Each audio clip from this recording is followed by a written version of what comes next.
So hey guys, thanks for joining in.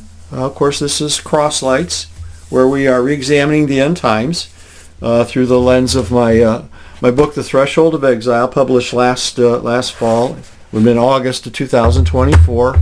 And as I've been saying, I don't encourage anyone to offer donations here. I'm not looking for donations, but if you want to support the work and the message, take a look at my website, crosslights.net, and there you can find a link to Amazon as well as Ingram Spark. You can pick up a paperback copy or the ebook, and I would love to see that get into your hands just for your own purposes, but at the same time it would help the ministry along a little bit. And while you're there, you can contact me on the contact page. We'll give you an email opportunity, as well as my stories there if you want to learn a little bit about me and where I've been. And I have a pretty interesting story, a pretty interesting testimony of God's faithfulness in my life. And so I'd love to encourage you to take a look at that. Now, up to this point, of course, we've spent a lot of time in the Olivet Discourse trying to understand what Jesus was trying to inform his disciples, and we've spent a good couple of months on that. And I was getting really prepared to move on to part 3 of the book, which deals with the issue of eternal destiny, especially regarding the destiny of the lost. But I just kind of had a check in my spirit a little bit this week and thought, we've covered a lot of ground, and there's been a lot of information that I've packed in, and I thought, it just might be, as the book actually does, give a brief overview, a brief summary of what we've seen so far. And again, if you have just joining us for the first time, I really would like to encourage you to go to the channel and take a look. There's up to this point now, there's been 25 episodes, and just to kind of go through those, they're half-hour episodes, and you can kind of catch up and see where we've been, and it will help your understanding, because again, as we move forward in this, I want to make sure I emphasize the fact that this book is not just about a couple of doctrines or a few doctrines. It's really about understanding the context of the New Testament and the place of Israel in the purpose of God at this time in redemptive history, at the time of Jesus, and how that impacts some of the things that we understand about the end times in terms of his return in glory, in terms of the destiny of the lost. And I think you're going to find some things very interesting over the next few episodes. And then, of course, once we've completed the series on eternal destiny, we're going to get right into the book of Revelation and see how that unfolds. So we've got some good stuff ahead, but there's good building blocks in the previous episodes. I'd really like to encourage you. And give me a thumbs up. Give me a comment. It's always helpful to see that people are engaging in the podcast. So anyway, let's just take a look. We're around page 193 or so in the book.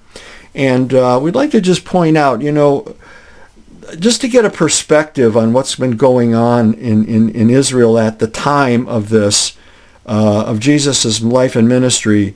There are 17 prophetic books in the Old Testament. The majority of them are written from roughly the 8th to the 6th century BC. And their emphasis, this entire corpus, their main emphases were the sins of Israel and Judah, and a warning of the coming destruction of both the northern and southern kingdoms. Of course, we had Israel in the north, 10 tribes, Judah in the south, 2 tribes, and the north was centered in Samaria. This all happened after this kingdom split, after the death of Solomon. And the result of these warnings was to be that Assyria would come and destroy the northern kingdom in 722 BC, and there was to come a destruction of the southern kingdom of Judah in 586 BC by the Babylonians. And God sent these pre-exilic prophets during the entire course of their kingdom era, the kings of Israel and Judah, and to warn them of what was coming. And these crises would result in a deportation of God's people from their inheritance, and yet there would be a promise of their reestablishment at a later time. Now, the point is this enormous volume of literature that you read in the Old Testament prophets really pointed ahead to the desolation of the nation. And that exile that it speaks of only lasted, this is amazing, it only lasted 2 generations, roughly 70 years in Babylon. And that crisis, as important as it was in redemptive history, it really pales in comparison when you think about the theological significance of what happened, the catastrophe that happened in 70 AD when the Romans invaded, okay? And it resulted in the Jewish dispersion and their assimilation into the nations, which has lasted to this day. And even their reestablishment of their nationhood in the past century, and their reestablishment in Palestine, it does not change the fact that the temple, the sacrificial system, the priesthood, these are all noticeably, conspicuously absent from their national economy.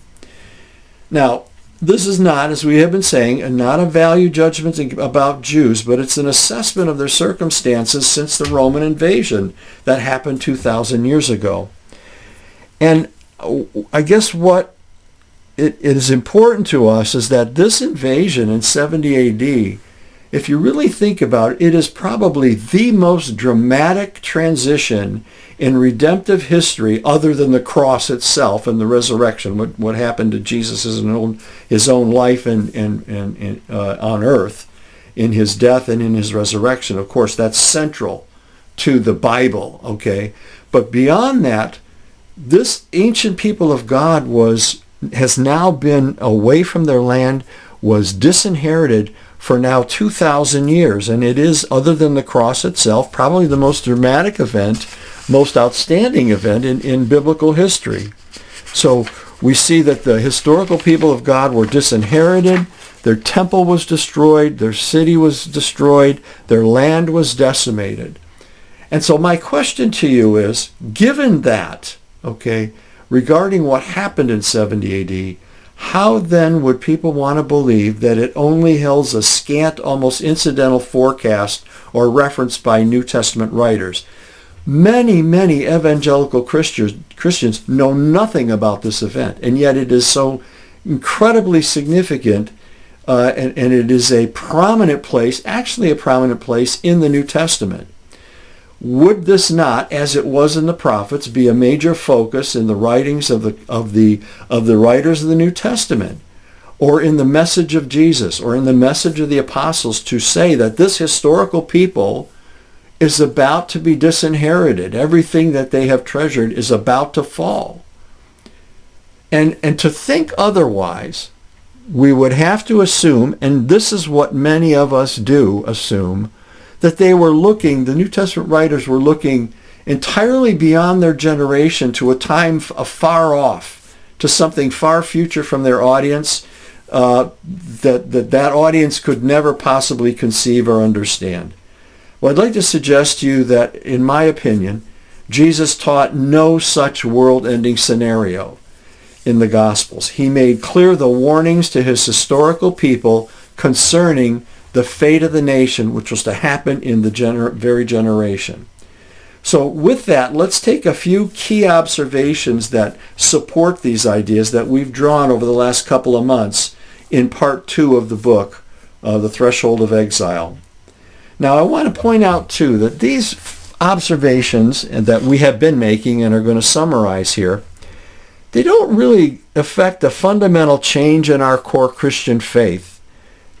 And that's a shame, because many people define their futurist eschatology, if you will, about the end of the world and Antichrist and the Great Tribulation and all this stuff coming, and the beast and the false prophet and getting raptured off to heaven. They look at this as if it were Christian orthodoxy, when in fact there is so much diversity by Orthodox Christians in this very area, okay?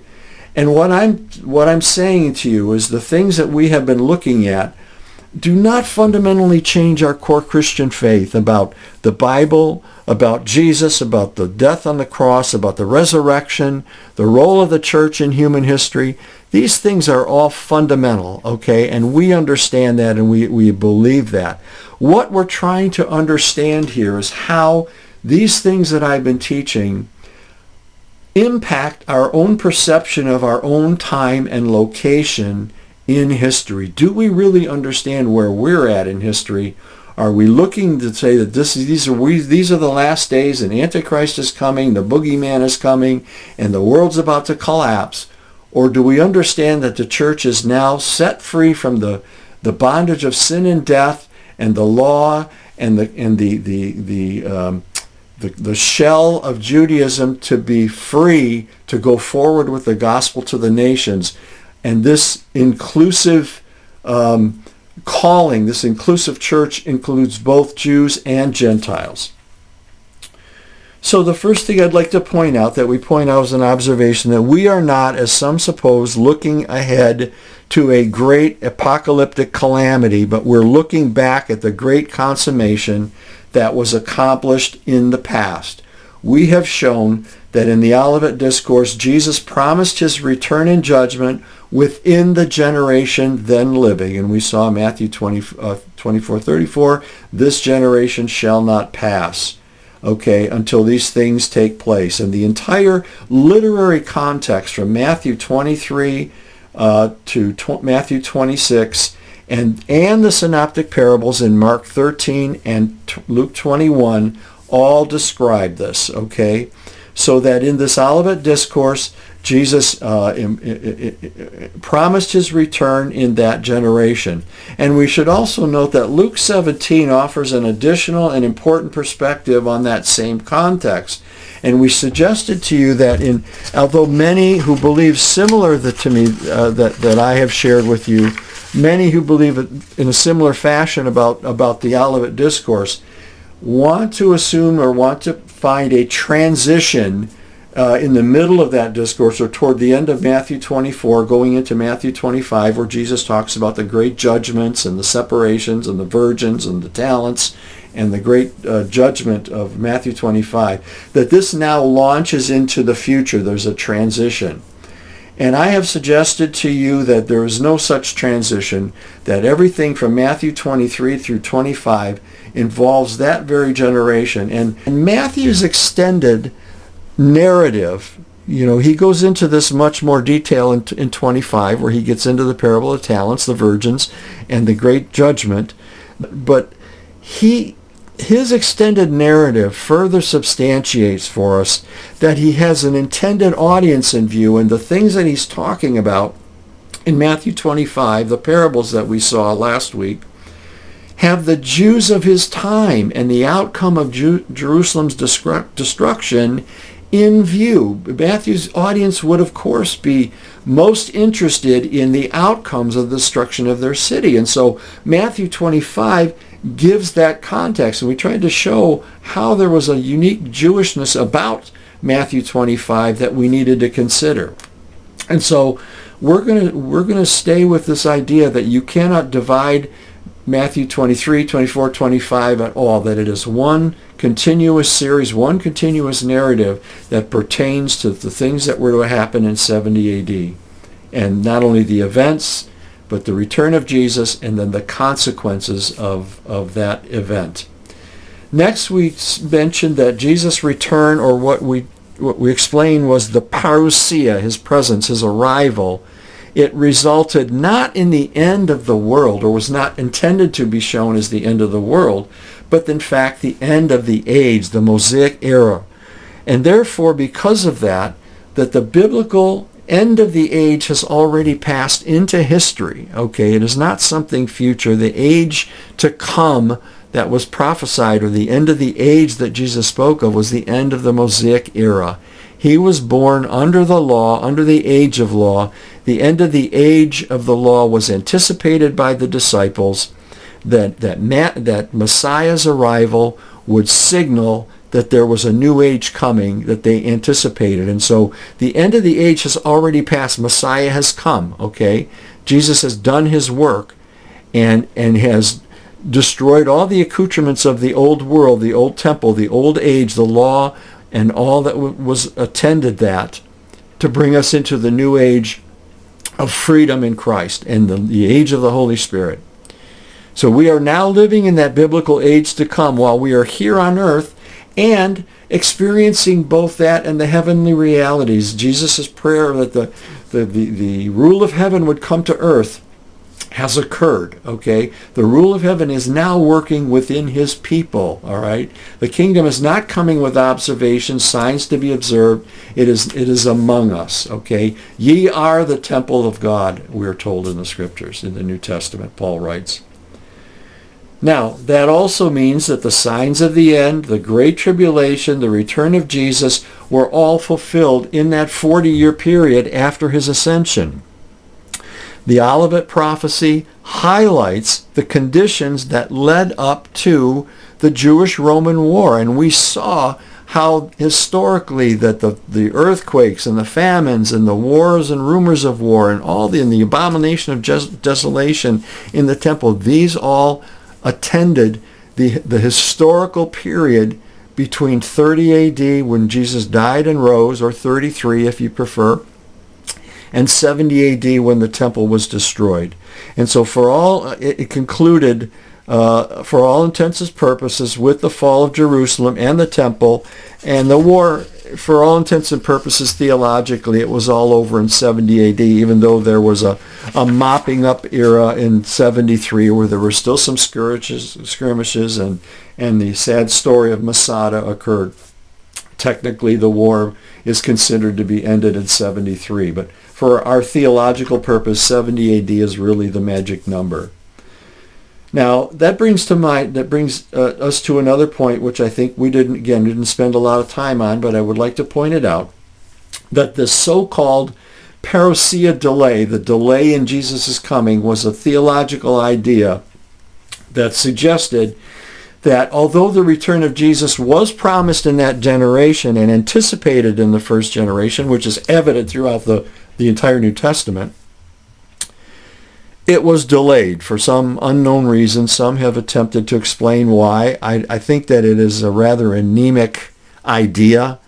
We cannot take, and this, I think I stressed this and I want to stress it again, we must understand that delay from the lens of the disciples. And we saw that phrase "long time" occurs in the Bible with John 5 when the paralytic had been in that condition a long time, which was 38 years. So this long time does not have to be 2,000 years. It is contextually understood through the lens of the disciples that Jesus was delayed longer than they would have anticipated him coming, and he had to explain his coming like lightning, not like someone like the Messiah showing up on a white horse physically to destroy Rome, but that he was coming in an invasion, like a flood, and it would be something that they did not expect, and it would be something that would be much longer than they anticipated, okay?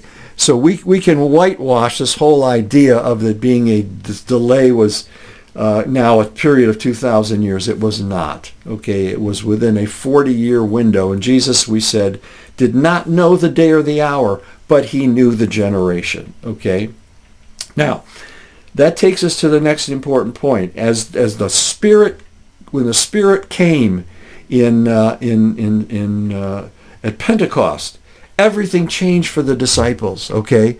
Their expectation of his return, as seen in their New Testament letters, which now occur after the Gospels, this was not misguided, okay?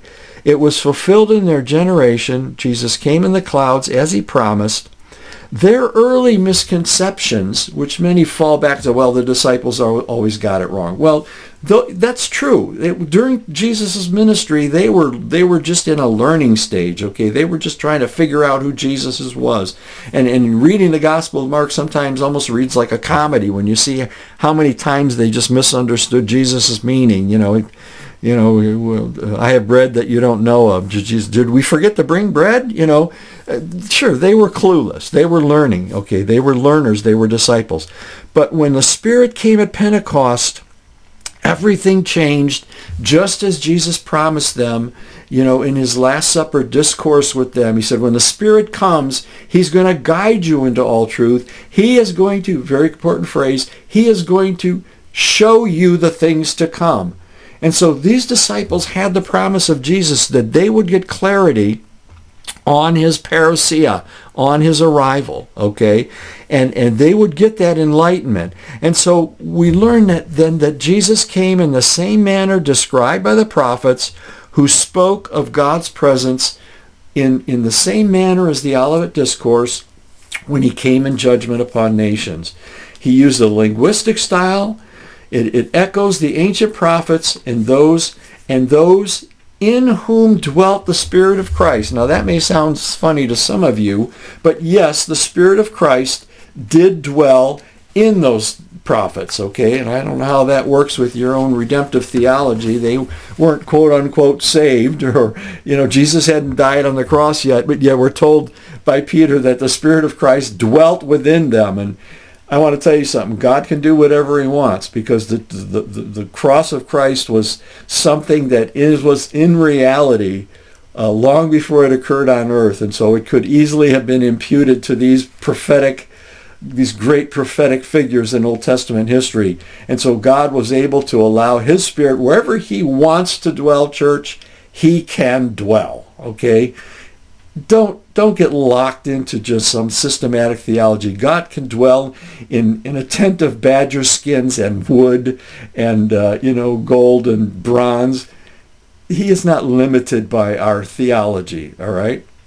Now, of course, once that cross came into being in reality and the Spirit was poured out on all flesh and to the world, now we enter a new reality, new covenant. But these prophets were special people. And the thing that I want to point out is the Spirit of Christ in 1 Peter 1:10, concerning the salvation, the prophets who prophesied about the grace that was to be yours reached and inquired carefully, searched and inquired carefully, inquiring what person or time the Spirit of Christ in them was indicating as he predicted the sufferings of Christ and the glory to follow. I want you to understand it was the Spirit of Christ in those prophets. It was Jesus talking. And he was using words like the moon will go dark and the heavens are going to collapse and the stars aren't going to shine and God's going to come down. He's going to touch the planet. It's going to melt. All this linguistic style was spoken through the prophets. And it was Jesus' voice, Peter tells us. Jesus' voice in them, his Spirit working through them. Now, my question is, why would he use a different linguistic style when he's here on earth speaking as the God-man from heaven? He is describing his coming, his return, in the very same way that he did in history when he came to judge nations. Okay? He did not come physically down and stand on the planet and start passing judgment. He came in the clouds of glory. And there are all sorts of different metaphors used to describe that in the Old Testament. And Jesus uses the same language, the same descriptions. We saw it in Isaiah chapter 19. The Lord comes on a cloud to visit Egypt. We saw it in Isaiah 13. He comes down and Babylon's going to collapse and the moon's not going to shed its light, or the sun's not going to shed its light. The stars are going to fall. These are all descriptions of the decimation of a nation, their laws, and their leaders. And Jesus uses the same vernacular to describe his coming in the first century as all of the power and polity of Jewish economy was about to collapse under the Roman Empire. Now, this suggests something also very interesting. That the ingathering we spoke of Israel's last days remnant, therefore, is not in our future, but it occurred in the first century at the conclusion of the previous age. God is wrapping up the old age by saving a remnant.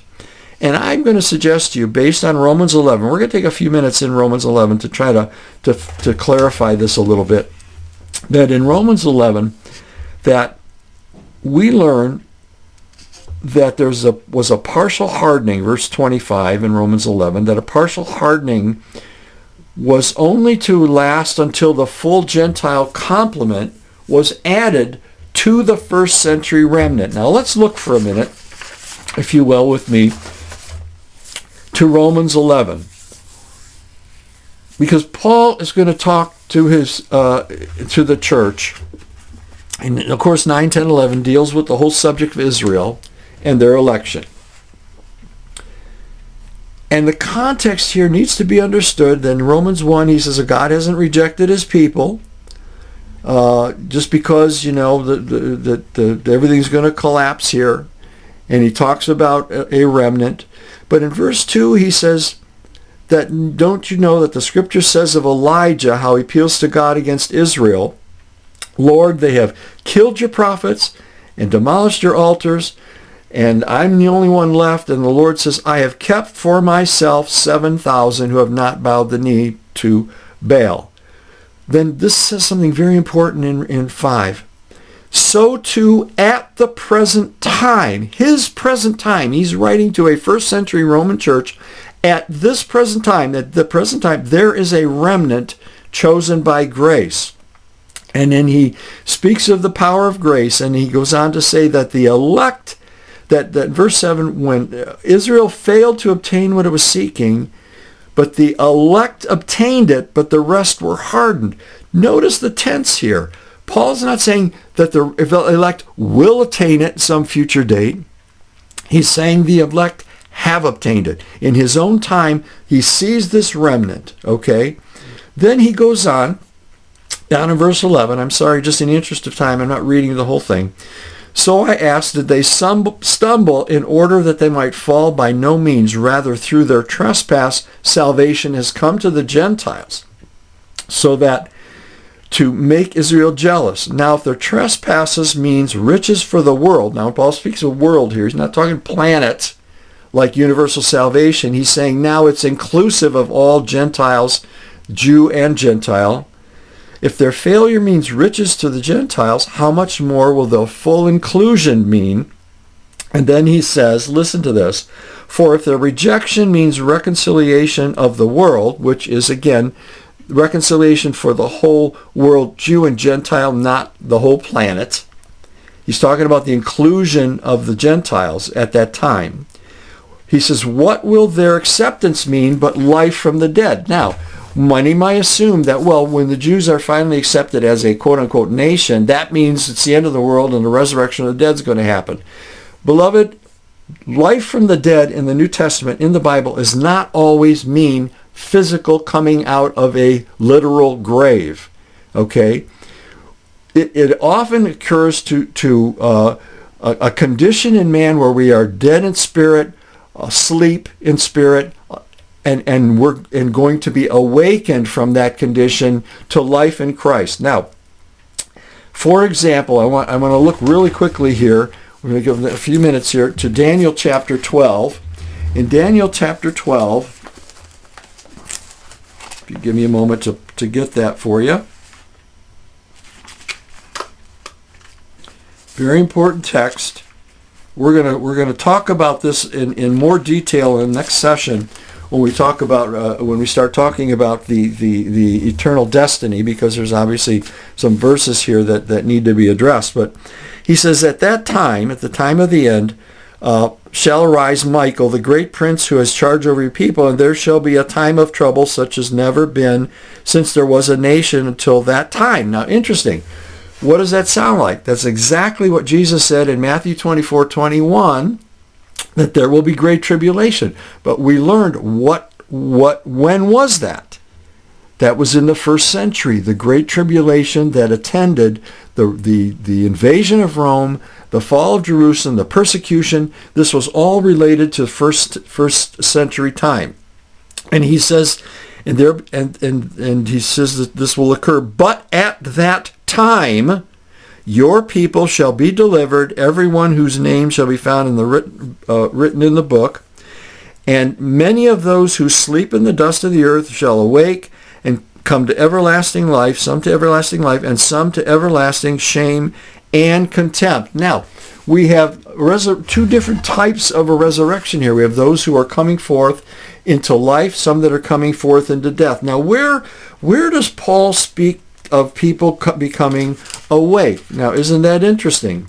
He says in Romans chapter 13, let's get to that for a second. In Romans 13, he writes in verse 11, he writes to the church, Besides this, you know the time. The hour has come for you to wake from sleep. He's telling a group of people who are alive, serving Jesus, Jew and Gentile, that something is about to happen in their time. He goes on to say, for salvation is nearer to us now than when we first believed. The night is far gone, the day is at hand. He sees that the church, the people of God, are about to be wakened from sleep. Why?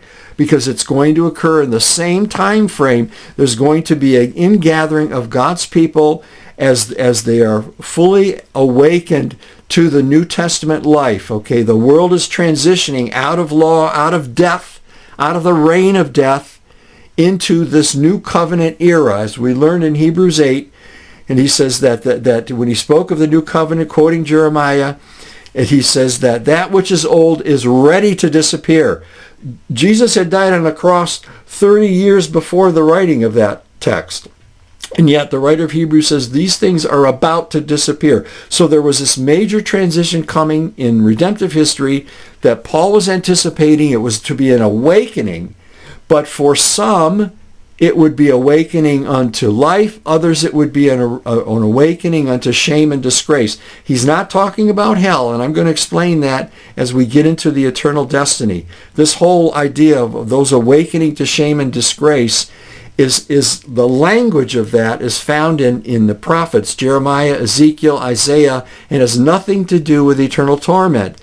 It's awakening to awakening to life, those awakening to a sentence of rejection and ongoing death. Okay, now, so this life from the dead that Paul's talking about is this awakening. And actually we saw the same thing last time in the parable of the virgins. They all slept, and the bridegroom came and they woke up. Okay, so again, this is not a physical resurrection in this case. I'm not a resurrection denier. I'm just saying in this case we're not speaking. Okay, we're speaking of those who were awakened. Okay, by into life, those were who would be awakened unto death. Okay, and so this whole thing that we're looking at, we're seeing such a